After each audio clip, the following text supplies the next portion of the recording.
Muling nagtrending ang episode ngayong gabi sa Batang Quiapo sa paglabas ng bagong karakter na di umano'y bagong babae ni David na karakter ni Makoy De Leon. Pasok na nga ang karakter ng aktres na si Maika Rivera bilang Attorney Vera Saldivar. Si Maika ay unang nakilala na dating It's Showtime at Girl Trends member. Isang magaling na tennis player, model at actress si Maika.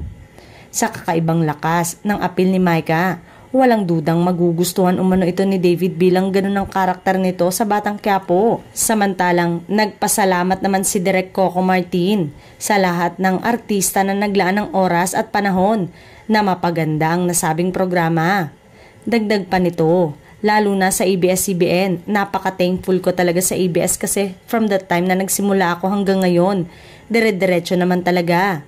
Syempre, nagsimula ako sa wala, alam ko kung paano mabuhay ng walang-wala.